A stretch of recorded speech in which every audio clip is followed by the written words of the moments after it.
In fairness, maganda boses niya.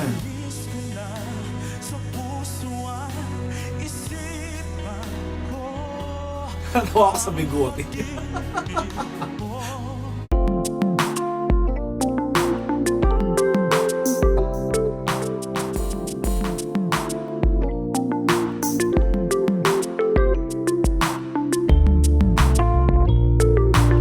Hi Classers! Welcome back to my channel and welcome back to Darius Daddy Reaction Video. Ito, ang performance naman ni Hans Rosell. Give her best performance ngayong nandito ka. The Clash 2024. Ayan, so another contestant naman ng The Clash. Ang bibigyan natin na reaction video, syempre kung bago pa lang sa akin channel, please subscribe and hit the notification bell and comment down there. So, panoorin na natin to. Tignan natin kung anong meron laban dito. So, let's go.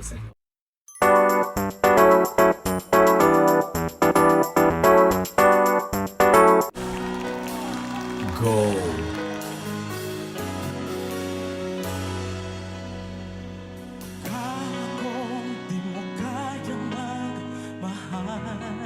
Nice one. Tinitingnan ka! Sa tulad kong di mo dating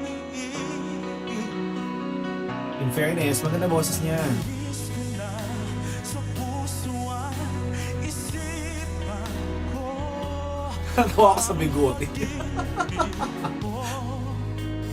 Di ko akalaing mahal mo rin ako pa. Oh, hiliw ko. Ngayong nandito ka, puso ko'y sumigla. Makulay ang buhay ko dahil sa pag-ibig mo. Lahat ay nagbago na. Ngayong nandito ka, ngayon nandito ka, puso ko'y sumigla. Makulay ang buhay ko dahil sa pag-ibig mo. Lahat ay nagbago na. Resi Martinez City. Ngayong nandito ka,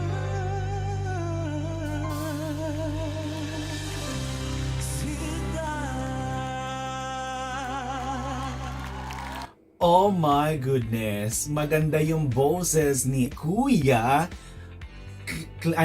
Quality yung vocal niya. Ito lang din, since sabi ko nga sa inyo na nasubaybayan ko yung The Clash 2023 kung saan si Rex ang nag-champion. Yung mga boses na balladeer, yung mga gantong boses, hindi natin alam kung hanggang saan lalaban. Kailangan kasi yung boses mo versatile. Pwedeng lumaban ng ballad, ng pop, ng kung ano-anong genre. Yun ang gusto kong sabihin. Yung boss na Kuya, sa narinig ko, balladeer siya. So, like what I said, yung mga balladeer na boses na ganito sa isang singing contest, hindi mo alam kung hanggang saan mangi-elbow talaga. But, like what I said, maganda ang boses ni Kuya. Winner. So this is it. Tignan pa natin yung ibang contestant at ako'y aliw na aliw ngayon sa mga bagong season na kasali dito sa The Clash 2024. Thank you so much for watching.